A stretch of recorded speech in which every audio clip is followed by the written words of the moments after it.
Vaticano con respecto a países, por ejemplo, de América Latina, ¿no? Digo, cuando él menciona eso, rápido sabemos que la referencia con lo que pasó con Lula en Brasil, con Cristina Fernández de Kirchner en Argentina, estaba directamente vinculado, ¿no? Digo, aparte por el tiempo y la contextualidad también en la que lo dijo. Nos metemos en la campaña porteña, porque nos visita Luca Bonfante, que es candidato a legislador porteño por parte del FITU, en la lista de cabeza Vanina Biasi, y también secretario general del CEFIL, UBA, uno de los militantes que ha tenido mucho protagonismo también con las marchas universitarias del año pasado. Luca, querido, ¿cómo estás? Buenos días a todos. Bienvenido. Bueno, gracias. Tengo la sensación de que te vamos a tratar mejor que como te tratan en algunos medios a los que te invitan. Muy probable, muy probable. Está en la radio de las madres ya, me siento un poco más a gusto. Te sentís un poco más cómodo. Que en otros lugares más hostiles. Está muy bien. Está muy bien, acá no te vamos a preguntar ni hablar ni de charutos, claro, ni de cuántos trabajos tenés, ni de cuántas horas por día, cuánto te dedicas al estudio y cuánto al trabajo y esas cosas. Ningún problema igual, pero sí. Luca, querido, contame cómo estás, cómo viene el recorrido de la ciudad, qué estás viendo en estos días ya recorriéndola con la mirada de candidato, ¿no? Bueno, yo no sé cómo la ven ustedes, pero por lo menos lo que yo siento en estos momentos es que hay un desfasaje bastante importante en lo que sucede por arriba, en la política, digamos, en los medios de comunicación, y lo que sucede por abajo.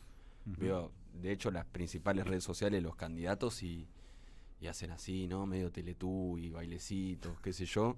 Y después por abajo, la verdad que veo otras preocupaciones. En primer lugar, porque estuvo el dato inflacionario, el último, que ya se venía sintiendo, el dato lo confirmó. Y hay una situación compleja por abajo. De hecho, bueno, ahora empezaron las clases. Esta semana se cumple un nuevo aniversario de la primera movilización universitaria, el 23 de abril. Se cumple un año ya de eso. Y no hay clase que no empiece con el docente contando que la situación salarial es insostenible. Porque están cobrando un docente con dedicación simple como un jubilado casi. O sea, muy poca plata.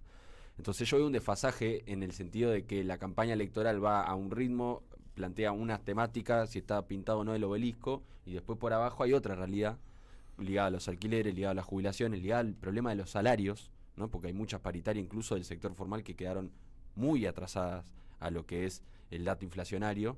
Entonces, bueno, un poco ayer estuve en la Facultad de Arquitectura y Diseño, bueno, y estamos haciendo recorridas así en hospitales, universidades, y charlando un poco esa realidad que para nosotros tiene que meterse más en la campaña electoral, ¿no? Y un poco a empezar a hablar más de esa realidad y las peleas que se están dando, ¿no? Luca, después, bueno, va a haber movilizaciones también hoy, mañana, por el aniversario de la primera marcha, pero también porque el contexto y la situación universitaria y salarial, ¿no? Sigue estando resentida, afectada. Contame un poco cómo es la convocatoria, cuál va a ser el eje de la convocatoria. Bueno, yo de acá me voy a la facultad, además soy curso, y hoy va a haber jornada de clases públicas durante todo el día y paro, y mañana también, es decir, CONADU y CONADU Histórica, que son dos centrales gremiales muy importantes, están convocando al día de hoy y mañana jornada de movilización, y mañana seguramente, que es el 23 de abril, paro, y vamos a acompañar a los jubilados a su movilización que hacen todos los miércoles al Congreso, y mañana va a Plaza de Mayo, digamos. Y a mí me parece muy importante marcar lo de los jubilados porque ellos mismos dicen, ¿no? 1 de cada 3 pesos que sacó el gobierno para lograr este tan famoso equilibrio fiscal, bueno, se lo sacó a los jubilados. Bueno, entonces la universidad de los jubilados tenemos en última instancia el mismo enemigo, que ahora, bueno, con el nuevo acuerdo con el FMI está clara cuáles van a ser las prioridades presupuestarias del gobierno, y ahí entran las jubilaciones, chau, el presupuesto universitario, chau.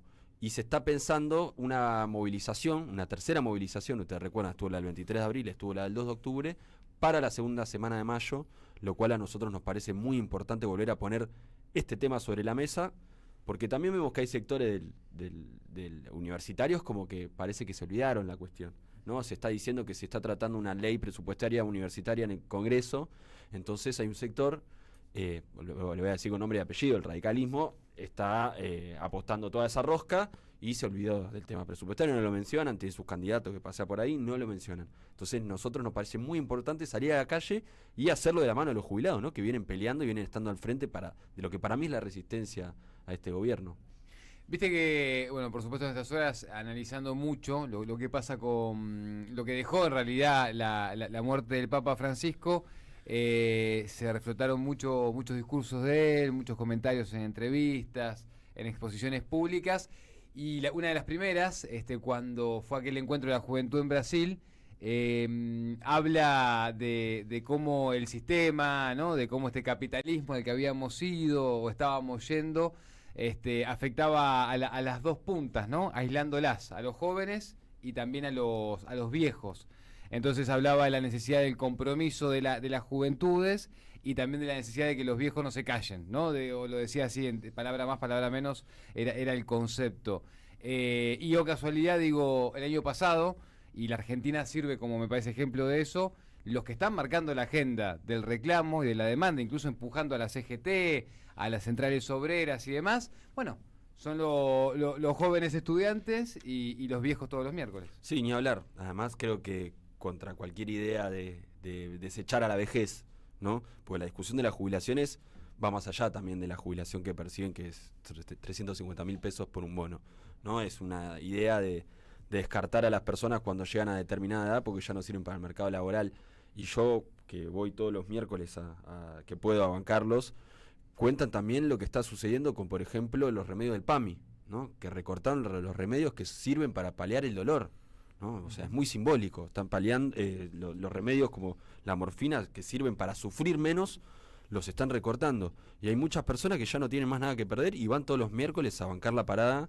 Y por suerte somos cada vez más jóvenes los que vamos a bancarlos. Deberíamos ser mucho más de lo que somos. Por eso me parece importante, cada vez que se ponga el reclamo universitario sobre la mesa, poner el reclamo también de los jubilados sobre la mesa. Porque me parece que es momento justamente de empezar a ordenar un poco los patitos, ponerlos en fila y empezar a unificar los reclamos. Y yo no tengo ninguna duda que probablemente empiecen a salir sectores de trabajadores del movimiento obrero organizado a pelear por sus paritarias. Bueno, a ellos también tenemos que sumarlos, ¿no? Ahí me parece muy importante empezar a pensar y sacar conclusiones de los movimientos de resistencia que está empezando a haber, que ya empezaron el año pasado en el gobierno, para empezar a trazar una estrategia, digamos, en la calle. Después, efectivamente, en las elecciones, nosotros somos de izquierda, nosotros tenemos nuestras ideas, para nosotros en el Congreso tiene que haber gente que se plante, que no se venda, que sea consecuente, que no sea panqueque, que no sea tibia para denunciar las cosas que haya que denunciar, sobre todo en la legislatura, que es una inmobiliaria, hace 20 años ese lugar, y hay muy pocos legisladores que lo denuncian. La oposición mayoritaria, a mi modo de ver, no la denuncia. Se han votado miles de negocios inmobiliarios, concesiones de tierras a precios baratísimos, y nadie lo sabe. Yo creo que salimos acá a la vereda a preguntar si alguien sabe que se votó en la legislatura, nadie lo sabe. Entonces me parece que hay, pero en la calle, todos unidos, y ahí me parece no importa el carnet de afiliación política, hay que salir en unidad. Luca, te iba a consultar, vos sos candidato a legislador porteño. Sí, señor. Ahí ¿se puede pensar una agenda propia, vos como candidato desde la izquierda, de la ciudad, o se puede o no se puede escindir de lo que es una propuesta nacional? Es una buena pregunta. Para mí se puede, efectivamente. ¿Y cuál es en tu caso? Bueno, yo creo que hay reclamos puntuales en la Ciudad Autónoma de Buenos Aires. Muchos lugares ya se vienen peleando esas propuestas, es decir, no es que nosotros inventamos algo, pero por ejemplo ayer estaba hablando con Agustina, que es una compañera que labura en el subte, que me contaba la situación de los trabajadores del subte, que ustedes ya la saben, pero es un subte que tiene asbesto, que es un material cancerígeno, que ya se cobró la vida de varios trabajadores, que hay otros con cáncer. Y nosotros estamos viendo cómo aumenta la tarifa del transporte, aumenta el boleto, el servicio no mejora, y ahora además hay sarna en la línea B. Entonces, bueno, ahí tenemos... Sarna en la línea B, eso no lo sabía. Sí, hay sarna en la línea B, digamos, que afectó a trabajadores y también a usuarios. Entonces, aumenta la tarifa del transporte, los salarios de los trabajadores no mejoran. Entonces, bueno, nosotros ahí estamos diciendo que la empresa EMOVA, ex Metrovías, del Grupo Rogio, bueno, abra los registros contables de la empresa para saber a dónde va destinada las ganancias que juntan todos los días con el aumento, con el tarifazo que está llevando a cabo. Entonces, eso, por ejemplo, es de primer orden, la desabestización del subte, y que se hablan los registros contables de la empresa. Después la comunidad educativa también tiene un montón de reclamos. Nosotros siempre hablamos de las viandas. De hecho, Miriam Breckman, Alejandrina Barri en su momento presentaron un amparo por la calidad de los viandas en los colegios en el medio de la pandemia, porque era muy mala la calidad. Y hay pibes que de repente es lo único que tienen para comer durante todo el día. Entonces, bueno, son distintas peleas que hay en la Ciudad Autónoma de Buenos Aires. Bueno, la pelea de los inquilinos en los alquileres es otra, digamos, pero yo me imagino una banca que sirva para amplificar esas peleas que ya se están dando, digamos. Entonces sí, yo creo que hay una agenda propia desde ya ligada a lo que pasa, ¿no?, a nivel nacional, porque aumenta la inflación, hay recorte presupuestario, eso se va a ver de lleno, ¿no? en esta ciudad también. Estamos con Luca Bonfante, que es candidato a legislador porteño por el FIT Unidad y también secretario general del CEFIL UBA. Luca, te pregunto por último, en cuanto a lo que tiene que ver, vos recién hablabas, bueno, de la unidad en la calle, después de las diferencias.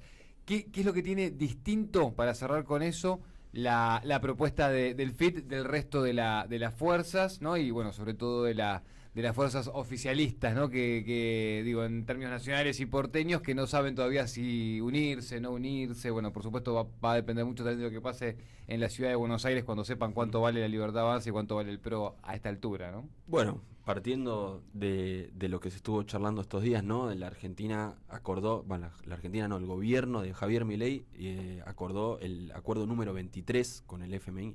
Ya empatamos a Colombia en cantidad de acuerdos con el Fondo Monetario Internacional. Y a nosotros nos parece muy importante fortalecer una oposición que se plante y que denuncie esas cosas. A mí realmente me preocupó lo que hizo el candidato Leandro Santoro en el año 2022 con el acuerdo con el Fondo Monetario Internacional, donde él lo defendió, digamos, votándolo a favor. Incluso hubo otros sectores de su bloque que votaron en contra, diciendo que si no se votaba a favor iba a haber una corrida cambiaria y que para fortalecer el gobierno había que votar. Bueno, para mí eso no es momento de tibios, digamos. Incluso viendo el panorama internacional, no me parece que esa sea la vía.